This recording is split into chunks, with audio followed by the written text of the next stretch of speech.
capítulo 12 Generosidade.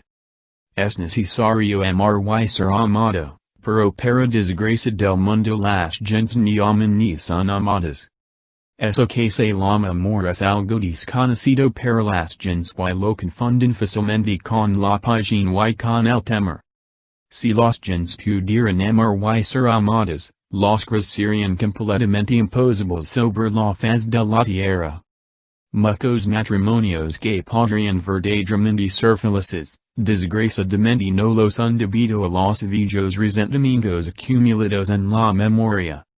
Si las conyuges tuvieran generosidad, olvidarían el pasado doloroso y vivirían en plenitud, llenos de verdadera felicidad.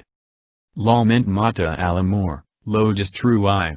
Las experiencias, los viejos disgustos, los antiguos celos, todo esto acumulado en la memoria, destruye el amor. Muchas esposas resentidas podrían ser felices si tuvieran generosidad suficiente como para olvidar el pasado y vivir en el presente adorando al esposo. Muchos maridos podrían ser verdaderamente felices con sus esposas si tuvieran generosidad suficiente, como para perdonar viejos errores y tras el olvido rencillas y sensibles acumulados en la memoria. Es necesario, es urgente que los matrimonios comprendan la honda significación del momento. Esposos y esposas deben sentir siempre como recién casados, olvidando lo pasado y viviendo alegremente en el presente. El amor y los resentimientos son sustancias atómicas incompatibles. En el amor no puede existir resentimientos de ninguna especie. El amor es eterno perdón. Existe amor en aquellos que sienten angustia verdadera por los sufrimientos de sus amigos y enemigos. Existe amor verdadero en aquel que de todo corazón trabaja por el bienestar de los humildes, de los pobres, de los necesitados. Existe amor en aquel que de manera espontánea y natural siente simpatía por el campesino que rega el cerco con su sudor, por el aldeano que sufre, por el mendigo que pide una moneda y por el humilde pero angustiado y enfermo que falta hambre a la vera del camino. Cuando de todo corazón damos alguien, cuando en forma natural y espontánea cuidamos el árbol y regamos las flores del jardín sin que nadie nos lo exija, hay auténtica generosidad, verdadera simpatía, verdadero amor. Desafortunadamente para el mundo, los gentes no tienen verdadera generosidad. Los gentes solo se preocupan por sus propios logros egoístas, anhelos, éxitos, conocimientos, experiencias, sufrimientos, placeres, etc. etc. En el mundo existen muchas personas, que solo poseen falsa generosidad. Existe falsa generosidad en el político estudio, en el zorro electoral que derroca dineros con el propósito egoísta de conseguir poder, prestigio, posición, riquezas, etc., etc. No debemos confundir gato con liebre. La verdadera generosidad es absolutamente desinteresada, pero fácilmente se puede confundir con la falsa generosidad egoísta de los zorros de la política, de los peos capitalistas, de los satiros que codician una mujer, etc. etc. Debemos ser generosos de corazón. La generosidad verdadera no es de la mente, la generosidad auténtica es el perfume del corazón. Si los gentes tuvieran generosidad olvidarían todos los resentimientos acumulados en la memoria, todas las experiencias dolorosas de los muchos y aprenderían a vivir de momento en momento, siempre felices, siempre generosos, llenos de verdadera sinceridad. Desgraciadamente ello es memoria y vive en el pasado, querer siempre volver al pasado. El pasado acaba con los gentes, destruye la felicidad, mata el amor. La mente embotellada en el pasado jamás puede comprender en forma íntegra la honda significación del momento en que vivimos. Son muchas las gentes que nos escriben buscando consuelo, pidiendo un bálsamo precioso para sanar su adolorido corazón, mas son pocos aquellos que se preocupan por consolar al afligido.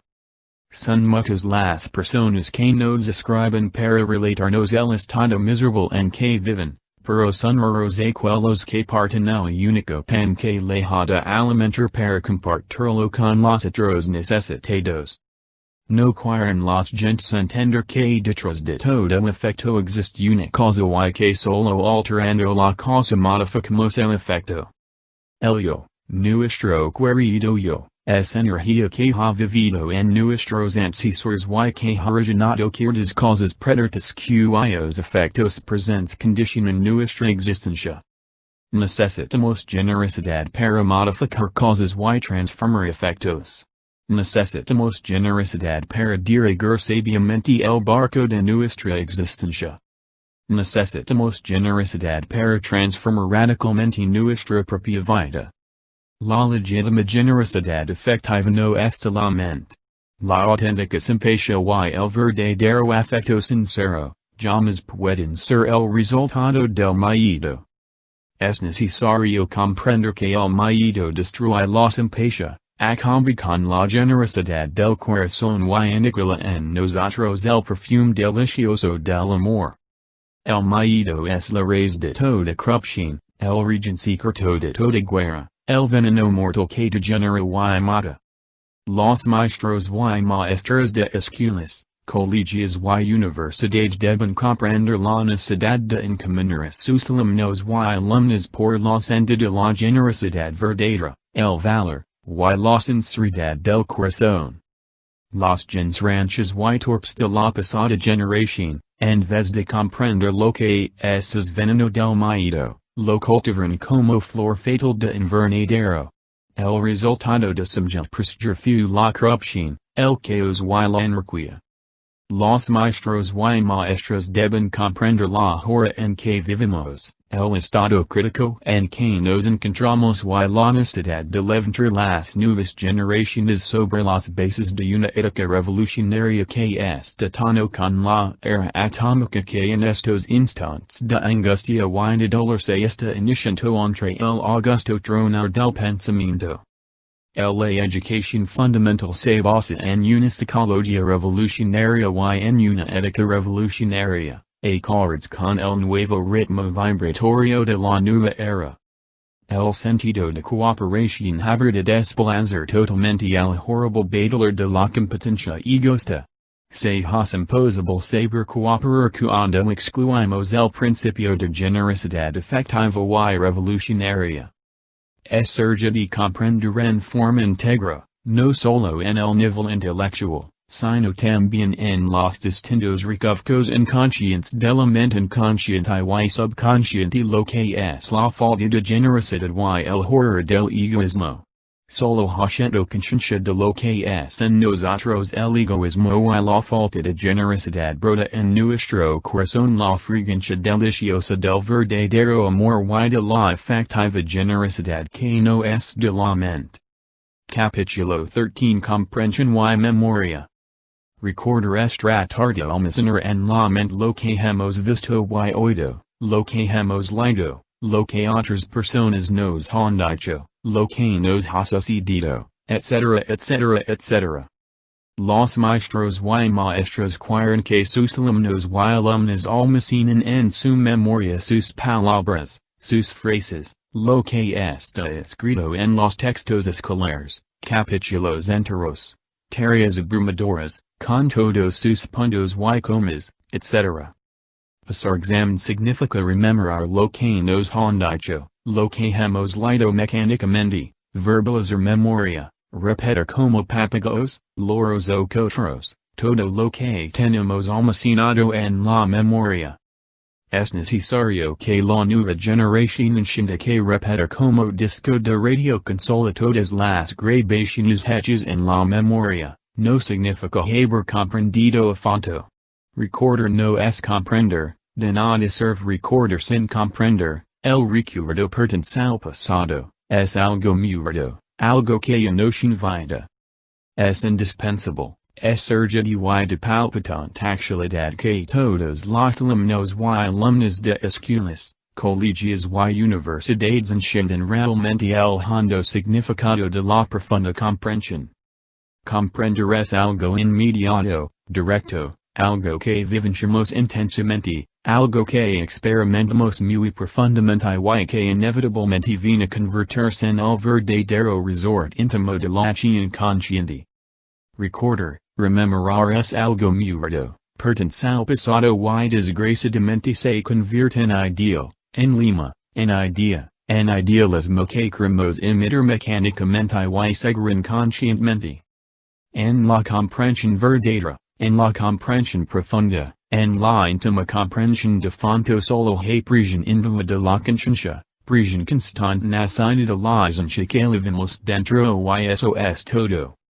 La comprensión auténtica se manifiesta como acción espontánea, natural, sencilla, libre del proceso de permanente de la elección, pura, sin incisiones de ninguna especie. La comprensión convertida en resort secreto de la acción es formidable, maravillosa, edificante y esencialmente dignificante.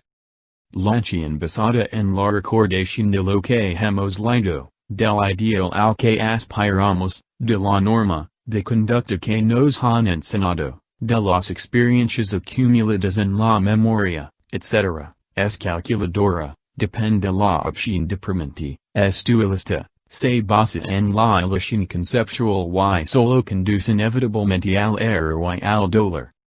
Eso de combinar la acción a la recordación, eso de tratar de modificar la acción para que coincida con los recuerdos acumulados en la memoria, es algo artificioso, absurdo sin espontaneidad y que inevitablemente solo puede conducirnos al error y al dolor. Eso de pasar exámenes, eso de pasar ano, lo has cualquier mentecado que tenga una buena destucia y memoria.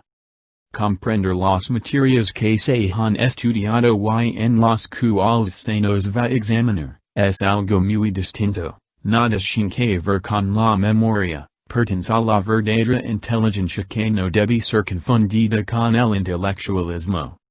Aquellas personas que quieren basar todos los actos de su vida en los ideals, toros y recuerdos de toda especie acumulados en las bodegas de la memoria, andan siempre de comparación en comparación y donde existe comparación existe también la envidia. Esas gentes comparan sus personas, sus familiares, sus hijos con los hijos del vecino, con las personas vecinas. Comparan su casa, sus muebles, sus ropas, todas sus cosas, con las cosas del vecino o de los vecinos o del prójimo. Comparan sus ideas, la inteligencia de sus hijos con las ideas de otras gentes, con la inteligencia de otras personas y ven la envidia que se convierte entonces en el resort secreto de la acción. Para desgracia del mundo todo el mecanismo de la sociedad se basa en la envidia y el espíritu adquisitivo. Todo el mundo envidia todo el mundo.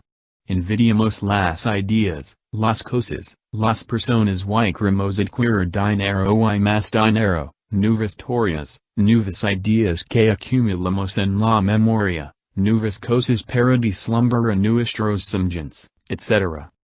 En la comprensión verdadera, legítima, auténtica, existe verdadero amor y no mera verbalización de la memoria.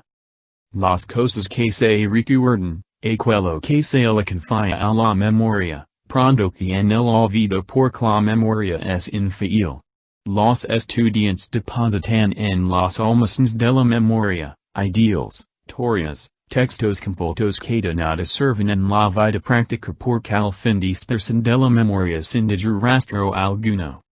Los gentes que solo viven leyendo y leyendo mecánicamente, los gentes que gozan almacenando teorías entre las bodegas de la memoria destruyen la mente, la dañan miserablemente. Nosotros no nos pronunciamos contra el verdadero estudio profundo y consciente basado en la comprensión de fondo. Nosotros solo condenamos los métodos anticuados de la pedagogía extemporánea.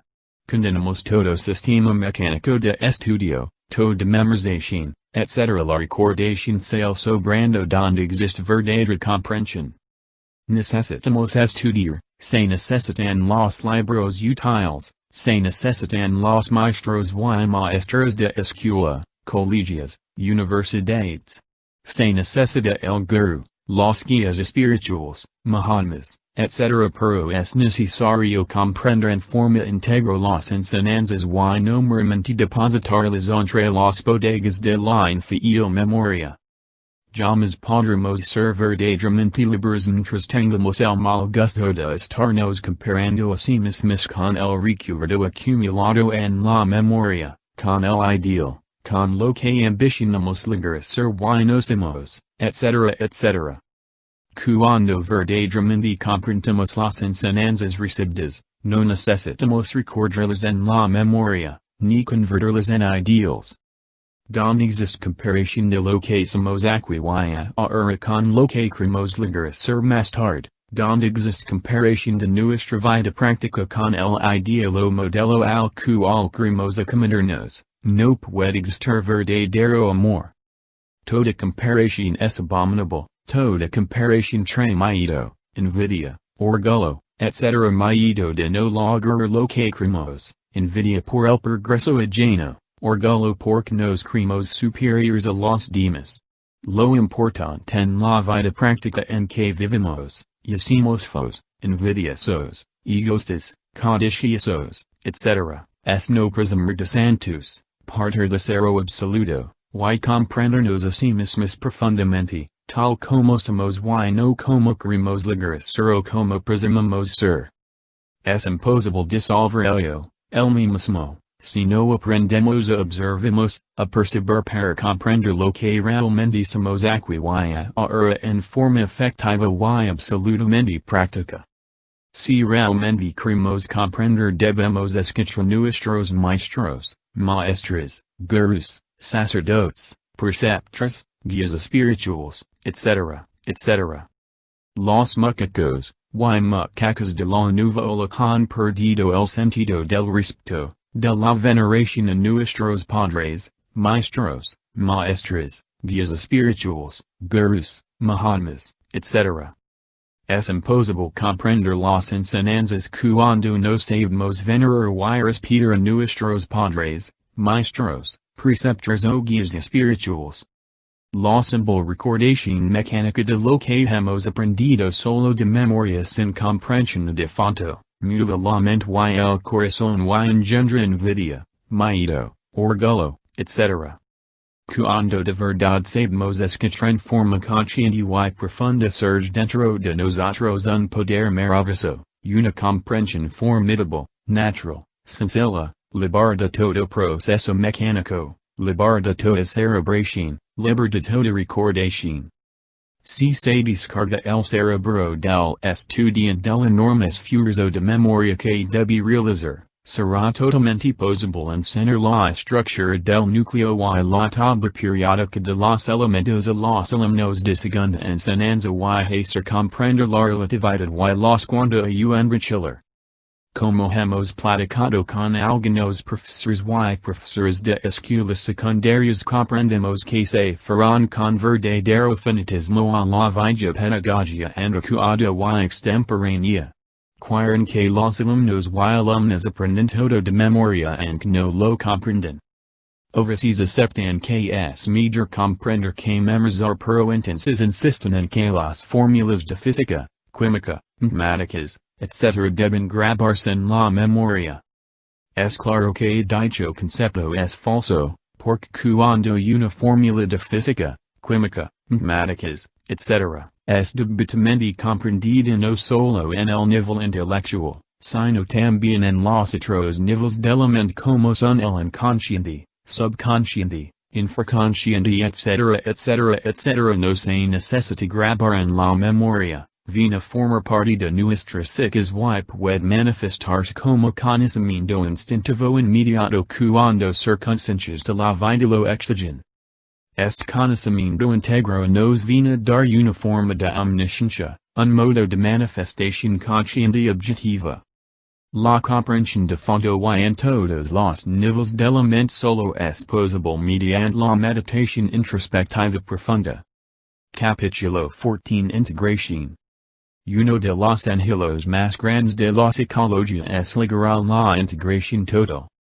Si el yo fuera individual, El problema de la integración psicológica sería resuelto con suma facilidad, pero para desgracia del mundo el yo existe dentro de cada persona en forma pluralizada.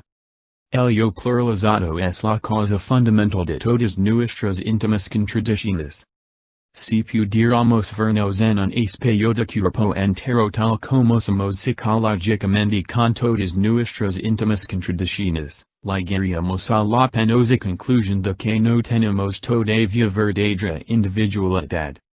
El organismo humano es una máquina maravillosa controlada por el yo pluralizado que es estudiado a fondo por la psicología revolucionaria. Voy a leer el periódico dice yo intelectual. Quiero estar a la fiesta exclama el yo emocional, al diablo con la fiesta gruna el yo del movimiento, mejor me voy a pasar, yo no quiero pasar grita el yo del instinto de conservación, tengo hambre y voy a comer, etc. Cada uno de los pequeños que constituyen el ego, quiere mandar, ser el amo, el señor. A la luz de la psicología revolucionaria podemos comprender que el yo es legión y que el organismo es una máquina. Los pequeños yos reinan entre sí, se pelean por la supremacía, cada uno quiere ser el jefe, el amo, el señor. Esto explica el lamentable estado de desintegración psicológica en que vive el pobre animal intelectual equivocadamente llamado hombre. Es necesario comprender lo que significa la palabra desintegración en psicología. Desintegrarse es desbaratarse, dispersarse, desgarrarse, contradecirse, etc. La principal causa de desintegración psicológica es la envidia que suele manifestarse a veces en formas exquisitamente sutiles y deliciosas. La envidia es polifacética y existen miles de razones para justificarla. La envidia es el resort secreto de toda la maquinaria social. A los imbéciles le encanta justificar la envidia. El rico envidia al rico y quiere ser más rico. Los pobres envidian a los ricos y quieren ser ricos también. El que escribe envidia al que escribe y quiere escribir mejor. El que tiene mucha experiencia envidia al que tiene más experiencia y desea tener más que él. Los gens no se contentan con pan, abrigo y refugio. El resort secreto de la envidia por el automóvil lleno, por la casa llena, por el traje del vecino, por el mucho dinero del amigo o del enemigo, etc. produce vicios de mejorar, adquirir cosas y más cosas, vestidos, trajes, virtudes, para no ser menos que otros, etc. etc. etc.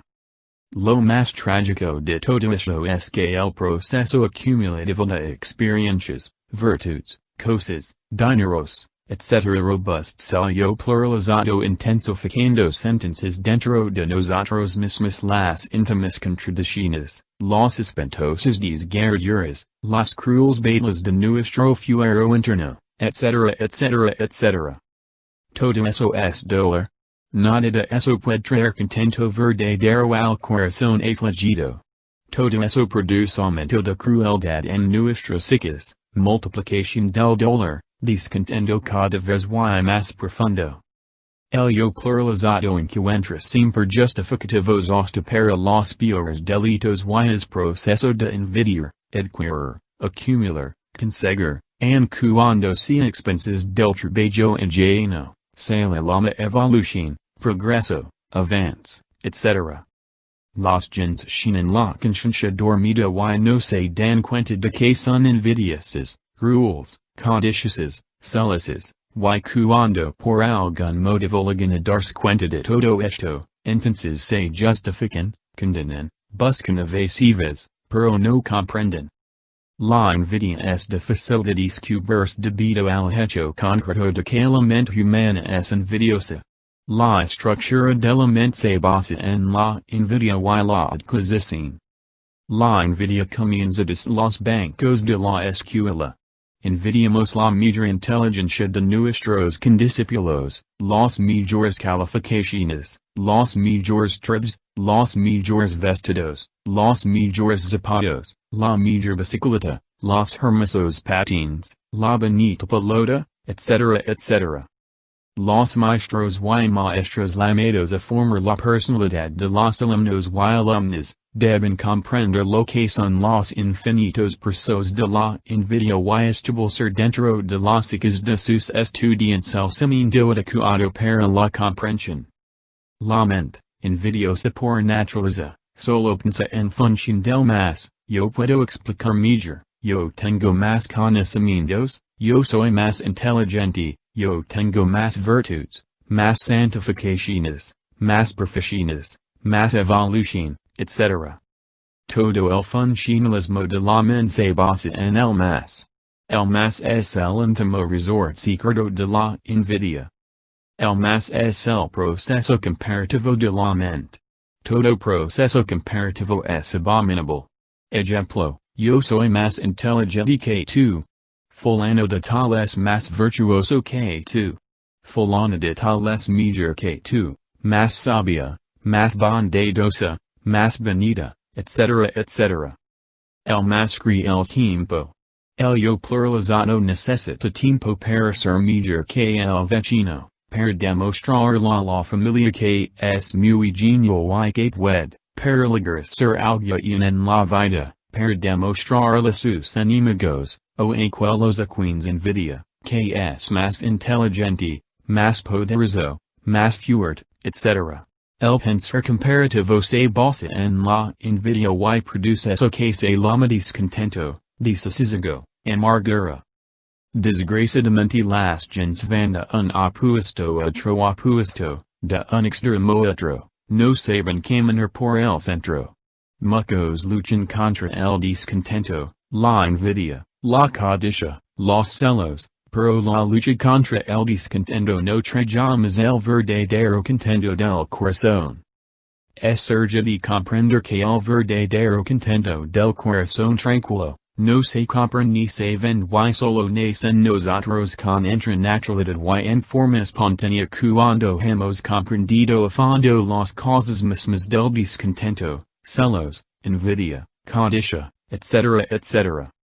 Aquellos que quieren conseguir dinero, magnífica posición social, virtudes, satisfacciones de toda especie, etc. con el propósito de alcanzar el verdadero contentamiento, están totalmente equivocados porque todo eso se basa en la envidia y el camino de la envidia no puede jamás conducirnos al puerto del corazón tranquilo y contento. La mente embotellada en el yo pluralizado hasta la envidia una virtud y hasta se da el lujo de poner nombres deliciosos. Progreso, evolución espiritual, angelo de superación, lucha por la dignificación, etc. etc. etc. Todo esto produce desintegración, íntimas contradicciones, luchas secretas, problemas de difícil solución, etc. Es difícil hallar en la vida alguien que se verdaderamente integró en el sentido más completo de la palabra. Resulta totalmente imposible lograr la integración total mientras existe dentro de nosotros mismos el yo pluralizado. Es urgente comprender que dentro de cada persona existen tres factores básicos: primero, personalidad; segundo, yo pluralizado; tercero, el material psíquico, es decir, la esencia misma de la persona.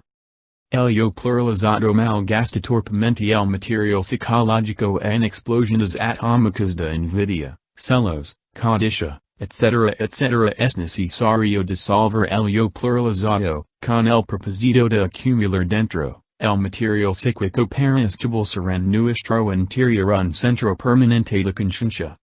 Quienes no poseen un centro permanente de conciencia, no pueden ser integrados. Solo el centro permanente de conciencia nos da verdadera individualidad. Solo el centro permanente de conciencia nos hace integros. Capítulo 15. El esencial es urgente, es indispensable desarrollar la comprensión creadora porque le trae al ser humano la verdadera libertad del vivir. Sin comprensión es imposible conseguir la auténtica facultad crítica del análisis profundo. Los maestros y maestras de escuelas, Colegias y universidades deben conducir a sus alumnos y alumnas por el camino de la comprensión autocrítica. En nuestro pasado capítulo ya estudiamos ampliamente los procesos de la envidia y si queremos acabar con todos los matices de los celos, ya son estos religiosos, pasionales, etc. Debemos hacer plena conciencia de lo que realmente es la envidia, porque solo comprendiendo a fondo y en forma íntima los infinitos procesos de la envidia, logramos acabar con los celos de todo tipo. Los celos destruyen los matrimonios, los celos destruyen las amistades, los celos provocan guerras religiosas, odios fratricidas, asesinatos y sufrimientos de toda especie. La envidia con todos sus infinitos matices se tras de sublimes propósitos. Existe envidia en aquel que habiendo sido informado sobre la existencia de sublimes santos. Mahatmas o gurus, dice también llegar a ser santo. Existe envidia en el filántropo que se esfuerza por superar a otros filántropos.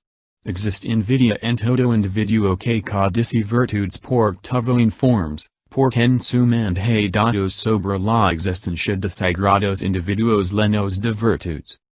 El deseo de ser santo, el deseo de ser virtuoso, el deseo de ser grande por fundamento la envidia. Los santos con sus virtudes han causado muchos daños. Nos viene a la memoria el caso de un hombre que asimismo se consideraba muy santo. En cierta ocasión un poeta hambriento y miserable tocó a sus puertas para poner en sus manos un hermoso verso especialmente dedicado al santo de nuestro relato. El poeta solo aguardaba una moneda para comprar alimentos para su cuerpo exhausto y envejecido. Todo imaginaba el poeta menos un insulto. Grand fue su sorpresa cuando el santo con mirada piadosa y sino fruncido cerró la puerta diciendo al infeliz poeta, fuera de aquí amigo, largo, largo. A mí no me gustan estas cosas, aborrezco la licencia. No me gustan las vanidades del mundo, esta vida es ilusión. Yo sigo la senda de la humildad y de la modestia. El infeliz poeta que solo dizaba una moneda en vez de esta recibió el insulto del santo, la palabra que la bofetada, y con el corazón adolorido y la lira revuelta pedazos se fue por las scales de la ciudad despacito. Despacito. Despacito. La nueva generación debe levantarse sobre la base de la auténtica comprensión porque esta es totalmente credora. La memoria y la recordación no son credulas. La memoria es el sepulcro del pasado. La memoria y la recordación son muertos. La comprensión verdadera es el factor psicológico de la liberación total. Los recuerdos de la memoria jamás pueden traernos verdadera liberación porque pertenecen al pasado y por lo tanto están muertos. La comprensión no es cosa del pasado ni tampoco del futuro. La comprensión pertenece al momento que estamos viviendo aquí y ahora. La memoria siempre trae la idea del futuro. Es urgente estudiar ciencia, filosofía, arte y religión, pero no se deben confiar los estudios a la fidelidad de la memoria porque esta no es fiel. Es absurdo depositar los conocimientos en el sepulcro de la memoria. Es estúpido entrar en la fosa del pasado los conocimientos que debemos comprender. Nosotros jamás podríamos pronunciarnos contra el estudio, contra la sabiduría, contra la ciencia, pero resulta incongruente depositar las joyas vivas del conocimiento entre el sepulcro corrompido de la memoria. Se es necesario estudiar, se es necesario investigar, se es necesario analizar, mas debemos meditar profundamente para comprender en todos los niveles de la mente. El hombre verdaderamente sincero es profundamente comprensivo y sin mente simple. Lo importante en la vida no es lo que tengamos acumulado en el sepulcro de la memoria, sino lo que hayamos comprendido no solo en el nivel intelectual sino también en los distintos terrenos subconscientes inconscientes de la mente. La ciencia, el saber, deben convertirse en comprensión inmediata. Cuando el conocimiento, cuando el estudio se han transformado en auténtica comprensión creadora podemos comprender entonces todas las cosas de inmediato porque la comprensión se hace inmediata, instantánea. En el hombre sencillo no existen complicaciones en la mente porque toda complicación de la mente se debe a la memoria. El yo maquiavélico que llevamos dentro es memoria acumulada. Las experiencias de la vida deben transformarse en comprensión verdadera. Cuando las experiencias no se convierten en comprensión, cuando las experiencias continúan en la memoria, constituyen la podredumbre del sepulcro sobre el cual art la llama facha y luciferica del intelecto. Es necesario saber que el intelecto animal desprovisto totalmente de toda espiritualidad es tan solo la verbalización de la memoria, la candela sepulcral ardiendo sobre la losa funeral.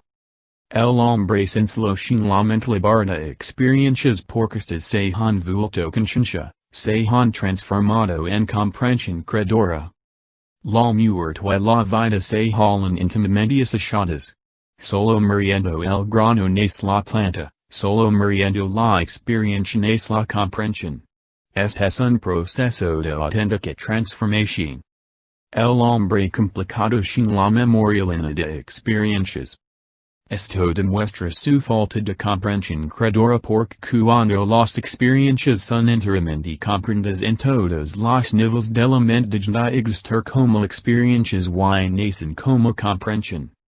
Es necesario primero experimentar, mas no debemos quedarnos en el terreno de la experiencia porque entonces la mente se complica y se torna difícil. Es necesario vivir la vida intensamente y transformar todas las experiencias en auténtica comprensión creadora. Aquellos que suponen equivocadamente que para ser comprensivos simples y sensos tengamos que abandonar el mundo, convertirnos en limosneros, vivir anchos aislados y usar tapabos en vez de traje elegante, están totalmente equivocados. Muchos anacortes, muchos ermitaños solitarios, muchos mendigos, tienen mentes complicadísimas y difíciles. Es inútil apartarse del mundo y vivir como anacortes si la memoria está llena de experiencias que condicionan el libre fluir del pensamiento. Es inútil vivir como ermitaños queriendo libre vida de santos si la memoria está llena de informaciones que no han sido debidamente comprendidas, que no se han hecho conciencia en los distintos recovecos, pasos y regiones inconscientes de la mente. Quienes transforman las informaciones intelectuales en verdadera comprensión creadora, quienes transforman las experiencias de la vida en verdadera comprensión de fondo nada tienen en la memoria, viven de momento en momento llenos de plenitud verdadera. Se han vuelto simples y sensos que viven en suntuosas residencias y dentro del parámetro de la vida urbana. Los niños pequeños antes de los ciudadanos están llenos de sencillez y verdadera belleza interior debido a que solo se expresa a través de ellos la vivencia de la vida en ausencia total del yo psicológico. Nosotros debemos reconquistar la infancia perdida, en nuestro corazón y en nuestra mente. Nosotros debemos reconquistar la inocencia si es que de verdad queremos ser felices. Las experiencias y el estudio transformados en comprensión de fondo no dejan residuos en el sepulcro de la memoria y entonces, nos hacemos sensos, simples, inocentes, felices. La meditación de fondo sobre las experiencias y conocimientos adquiridos, la autocrítica profunda, el psicoanálisis íntimo convierten, transforman todo en profunda comprensión creadora. Este es el camino de la auténtica felicidad nacida de la sabiduría y el amor. Capítulo 16 El asesinato. Matar es evidentemente y fuera de toda duda, el acto más destructivo y de mera corrupción que se conoce en el mundo. La peor forma de asesinato consiste en destruir la vida de nuestros semejantes. Espintissimenti horribiles el cazador que con suis copita asesina lacinis inscriaturas del bosque pero mil veces más monstruoso, mil veces más abominable es aquel que asesina sus semejantes. No solo se mata con ametralladoras, escopetas, canones, pistolas o bombas atómicas, también se puede matar con una mirada que hira al corazón, una mirada humilante, una mirada llena de desprecio, una mirada llena de odio, o se puede matar con una acción ingrata, con una acción negra, o con un insulto, o con una palabra hiriente. El mundo está lleno de peristas, matristas ingratos que han asesinado a sus padres y madres, y con sus murdas, y con sus palabras, y con sus crueles acciones. El mundo está lleno de hombres que sin saberlo han asesinado a sus mujeres y de mujeres que sin saberlo, han asesinado a sus maridos. Para colmo de desgracias en este mundo cruel en que vivimos, el ser humano mata lo que más ama. No solo depende vive el hombre sino también de distintos factores psicológicos. Son muchos los esposos que hubieran podido vivir más si sus esposas se lo hubieran permitido. Son muchas las esposas que hubieran podido vivir más si sus esposos se lo hubieran permitido. Son muchos los padres y madres de familia que hubieran podido vivir más si sus hijos y hijas se lo hubieran permitido. La enfermedad que lleva a nuestro ser querido al sepulcro sin por causa causarum, palabras que matan, murdas que hieren, acciones ingratas, etc. Esta sociedad caduca y degenerada está llena de asesinos inconscientes que presumen de inocentes. Los prisiones están llenas de asesinos pero la peor especie de criminals presumed inocente y en libre. Ninguna forma de asesinato puede tener justificación alguna. Con matar otro no se resuelve ningún problema en la vida. Las cristianas han resuelto ningún problema. Con bombardear ciudades indefensas y asesinar a millones de personas no se resuelve nada. La guerra es algo demasiado rudo, tosco, monstruoso, abominable. Millones de máquinas humanas dormidas, inconscientes, estúpidas, se lanzan a la guerra con el propósito de destruir otros tantos millones de máquinas humanas inconscientes. Muchas veces basta una catástrofe planetaria en el cosmos, o una pésima posición de los astros en el cielo, para que millones de hombres se lancen a la guerra. Las máquinas humanas no tienen conciencia de nada, se mueven en forma destructiva cuando cierto tipo de ondas cósmicas las hierran secretamente. Si los gens despertaran la conciencia, si des los mismos bancos de la escuela se educar sabiamente a los alumnos y alumnas llevándolos a la comprensión consciente de lo que es la enemistad y la guerra, otro gallo le cantara. Nadie se lanzaría a la guerra y las ondas catastróficas del cosmos serían entonces utilizadas en forma diferente. La guerra y el canibalismo, a vida de cavernas, a bestialidad del peor tipo, a arco, a flecha, a lanza, a orgia de sangre, es a todas luces incompatible con la civilización. Todos los hombres en la guerra son cobards. Miedosos y los heroes cargados de medallas son precisamente los más cobards, los más miedosos. El suicida es también muy valoroso pero es un cobarde porque tuvo miedo a la vida. El héroe en el fondo es un suicida que en un instante supremo confía la locura del suicida. La locura del suicida se confunde fácilmente con el valor del héroe. Si observamos cuidadosamente la conducta del soldado durante la guerra, sus maneras, su mirada, sus palabras, sus pasos en la batalla, podemos evidenciar su cobardía total. Los maestros y maestras de escuelas, colegios, universidades, deben enseñar a sus alumnos y alumnas la verdad sobre la guerra. Deben llevar a sus alumnos y alumnas a experimentar conscientemente esa verdad. Si los gens tuvieran plena conciencia de lo que es esta tremenda verdad de la guerra, si los maestros y maestras supieran educar sabiamente a sus discípulos y discípulas, ningún ciudadano se dejaría llevar al matadero. La educación fundamental debe impartirse ahora mismo en todas las escuelas, colegios y universidades, porque es precisamente de los bancos de la escuela, donde se debe trabajar para la paz. Es urgente que las nuevas generaciones se hagan plenamente conscientes de lo que es la barbarie y de lo que es la guerra. En las escuelas, colegios, universidades, debe ser comprendida a fondo la enemistad y la guerra en todos sus aspectos. Las nuevas generaciones deben comprender que los viejos con sus ideas ranchas y torpes, sacrifican siempre a los jóvenes y los llevan como bueyes al matadero. Los jóvenes no deben dejarse convencer por la propaganda belicista, ni por las razones de los viejos, porque una razón se la opone otra razón y una opinión se la opone otra, pero ni los razonamientos ni las opiniones son la verdad sobre la guerra. Los viejos tienen miles de razones para justificar la guerra y llevar a los jóvenes al matadero. Lo importante no son los razonamientos sobre la guerra sino experimentar la verdad de lo que es la guerra. Nosotros no nos pronunciamos contra la razón ni contra el análisis, solo queremos decir que debemos primero experimentar la verdad sobre la guerra y luego así podemos darnos el lujo de razonar y analizar. Es imposible experimentar la verdad del no matar, si excluimos la meditación íntima profunda.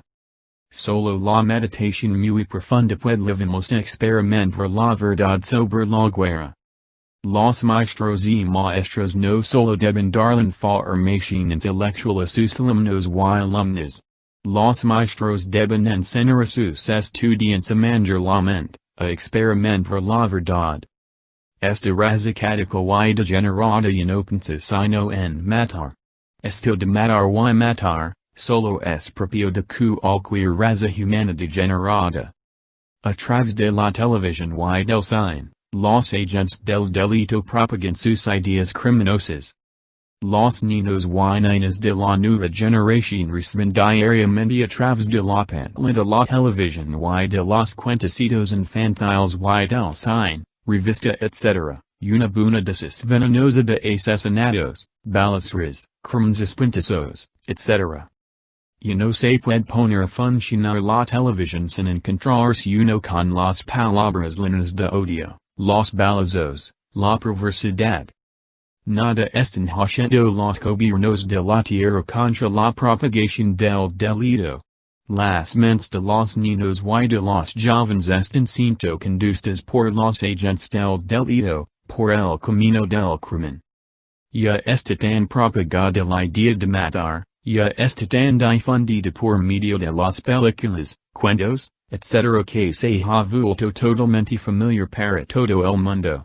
Los rebeldes de la nueva ola han sido educados para el crimen y matan por el gusto de matar, gozan viendo morir atroz.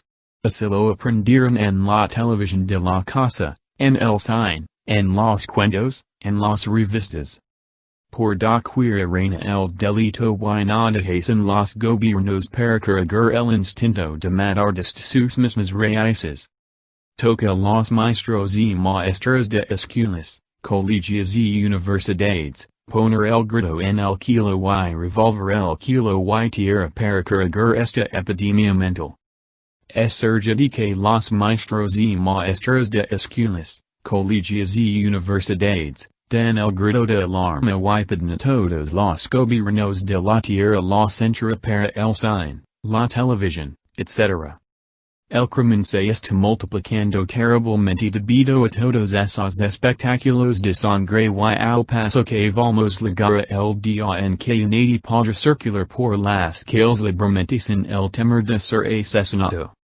La radio, el cine, la televisión, las revistas de sangre, le han dado tal propagación al delito de matar, lo han hecho tan agradable a los mentes y degeneradas, que nadie se da el corazón para meter un balazo o una puñalada a otra persona. a fuerza de tanta propagación del delito de matar, los mentes débiles se han familiarizado demasiado con el crimen y ahora hasta se dan el lujo de matar por imitar lo que vieron en el cine o en la televisión. Los maestros y maestras que son los educadores del pueblo están obligados en cumplimiento de su deber lucrar por las nuevas generaciones pidiendo a los gobiernos de la tierra la prohibición de los espectáculos de sangre, en fin, la cancelación de toda clase de películas sobre asesinatos, ladrones, etc. La lucha de los maestros y maestras debe extenderse también hasta el barrio y el boxeo. El tipo del terrero es el tipo más cobarde y criminoso. El terrero quiere todas las ventajas para el y mata para divertir al público. El tipo del boxeador es el del monstruo del asesinato, en su forma sádica que hire y mata para divertir al público. Esta clase de espectáculos de sangre son bárbaros en 80% y estimulan a las mentes encaminándolas por el camino del crimen. Si queremos de verdad lucrar por la paz del mundo, debemos iniciar una campaña de fondo contra los espectáculos de sangre. Mientras dentro de la mente humana existen los factores destructivos habernagres inevitablemente.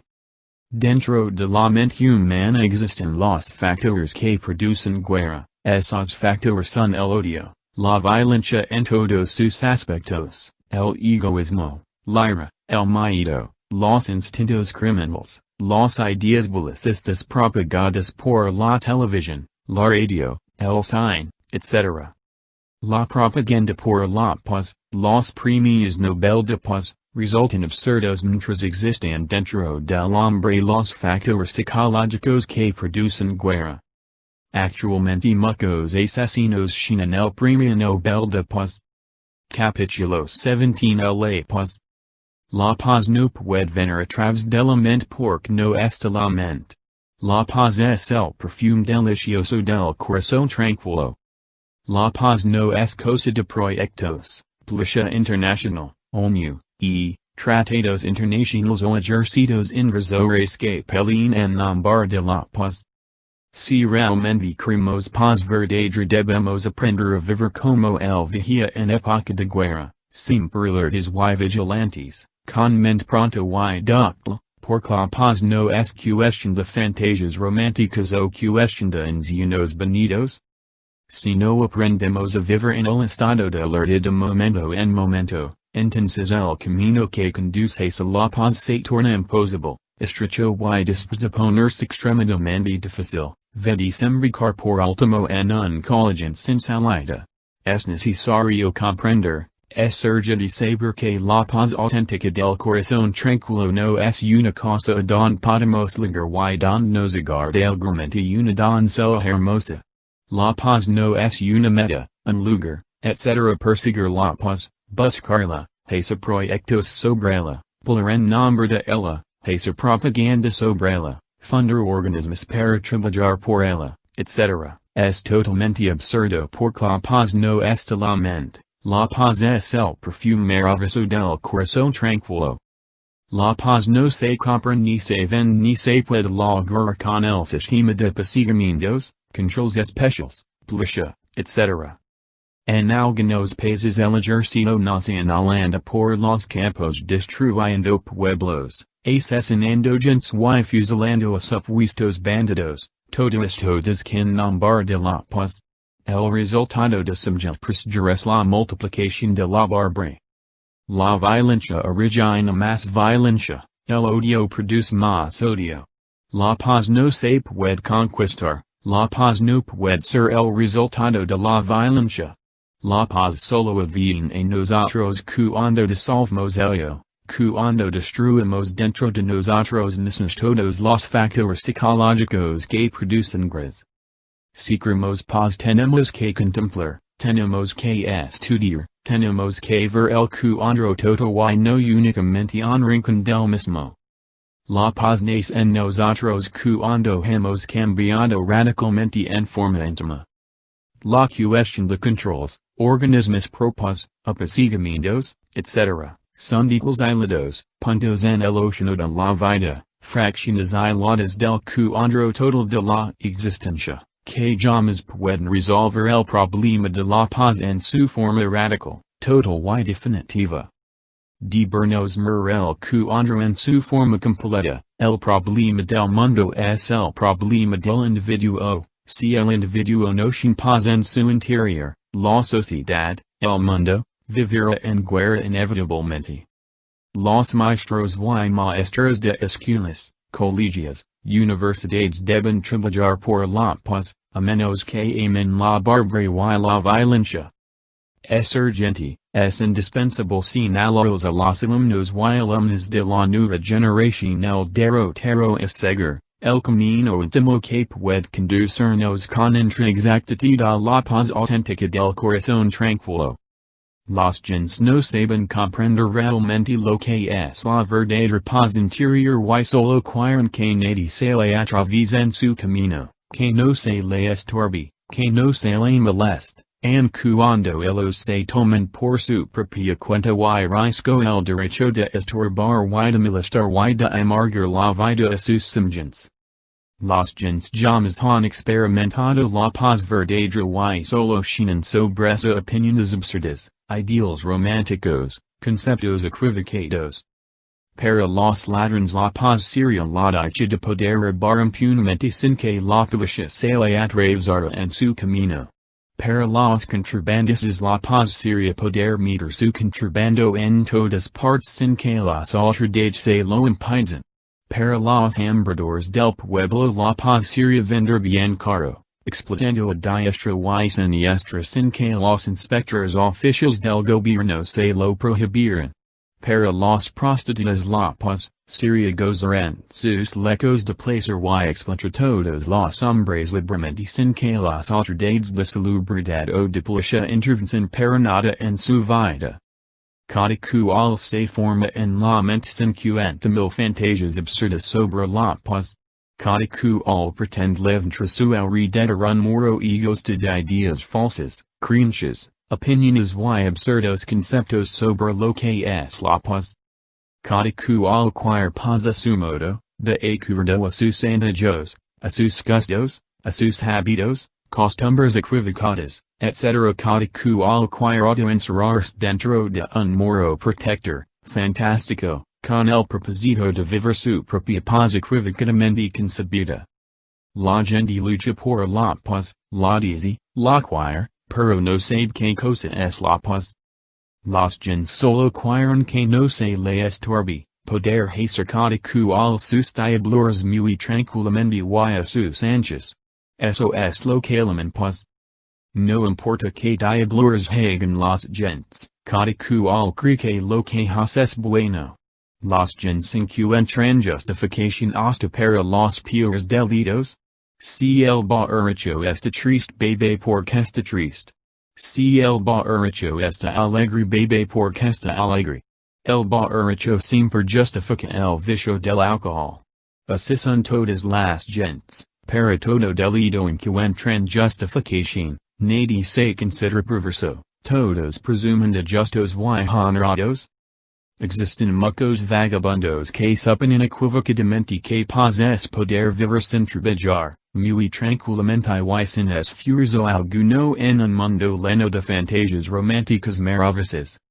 Sobre la paz existen millones de opiniones y conceptos equivocados. En este mundo doloroso en que vivimos, cada cual busca su fantástica paz, la paz de sus opiniones. Los gens quieren ver en el mundo la paz de sus sueños, su tipo especial de paz, aunque dentro de sí mismos cada cual leva en su interior los factores psicológicos que producen guerras, enemistades, problemas de todo tipo. Por estos tiempos de crisis mundial todo el que quiere hacerse famoso funda organizaciones pro paz, has propaganda y se convierte en paladín de la paz. No debemos olvidar que muchos políticos oros se han ganado el premio Nobel de la Paz and cuando tengan por su cuenta todo un cementerio y que en una u otra forma han mentado asesinar secretamente a muchas personas, cuando se han visto en peligro de ser eclipsados. Existen también verdaderos maestros de la humanidad que se sacrifican enseñando en todos los lugares de la tierra la doctrina de la disolución de Dios. Esos maestros saben por experiencia propia que solo disolviendo el mephistifos que vivimos dentro, adviene en nosotros la paz del corazón. Mientras existan dentro de cada individuo el odio, la codicia, la envidia, los celos, el espíritu adquisitivo, la ambición, la ira, el orgullo, etc. habrán inevitablemente. Conocemos a muchas gentes en el mundo que presumen de haber alcanzado la paz. Cuando hemos estudiado a fondo esas personas, hemos podido evidenciar que ni remotamente conocen la paz y que solamente se han encerrado dentro de algún hábito solitario y consolador, o dentro de alguna creencia especial, etc. Mas realmente dichas personas no han experimentado ni remotamente lo que es la verdadera paz del corazón tranquilo. Realmente esas pobres gentes solo se han fabricado una paz artificiosa que en su ignorancia confunden con la auténtica paz del corazón. Es absurdo buscar la paz dentro de los muros equivocados de nuestros prejuicios, creencias, preconceptos, vicios, hábitos, etc. Mientras dentro de la mente existen los factores psicológicos que producen enemistades, disensiones, problemas, guerras, no habrá paz verdadera. La paz auténtica viene de la belleza legítima sabiamente comprendida. La belleza del corazón tranquilo exhala el perfume delicioso de la verdadera paz interior. Es urge de comprender la belleza de la amistad y el perfume de la cortesía. Es urge de comprender la belleza del lenguaje. Es necesario que nuestras palabras leven en sí mismas la esencia de la sinceridad. No debemos usar llamas palabras arrítmicas, inarmónicas, groseras, absurdas. Cada palabra debe ser una verdadera sinfonía, cada frase debe estar llena de belleza espiritual. Es tan malo hablar cuando se debe callar, y callar cuando se debe hablar. Hay silencios deliciosos y hay palabras infames. Hay veces que hablar es un delito, hay veces que callar es también otro delito. Uno debe hablar cuando debe hablar y callar cuando debe callar. No jugamos con la palabra porque esta grave responsabilidad. Toda palabra debe ser sopesada antes de articularse porque cada palabra puede producir en el mundo mucho de útil y mucho de inútil, mucho beneficio o mucho daño. Debemos cuidar nuestros gestos, modales, vestuario y actos de toda especie. Que nuestros gestos, que nuestro vestido, modo de sentarnos a la mesa, manera de comportarnos al comer, forma de atender a las personas en la sala, en la oficina, en la calle, etc., están siempre llenos de belleza y armonía. Es necesario comprender la belleza de la bondad, sentir la belleza de la buena música, amar la belleza del arte creativo, refinar nuestra manera de pensar, sentir y obrar. La suprema belleza solo puede nacer en nosotros cuando hemos ello en forma radical, total y definitiva. Nosotros somos feos, horribles, asquerosos mientras tengamos dentro y bien vivo algo psicológico. La belleza en forma íntegra es imposible en nosotros mientras exista ello pluralizado. Si queremos paz auténtica debemos reducir ello a pulveridad cósmica. Solo esa habrá en nosotros belleza interior. Da esa belleza nacerá en nosotros el encanto del amor y la verdadera paz del corazón. La paz creadora trae orden dentro de uno mismo, elimina la confusión y nos llena de legítima felicidad. Es necesario saber que la mente no puede comprender lo que es la verdadera paz. Es urgente entender que la paz del corazón tranquilo no llega a nosotros mediante el esfuerzo, o por el hecho de pertenecer a alguna sociedad u organización dedicada a esa propaganda.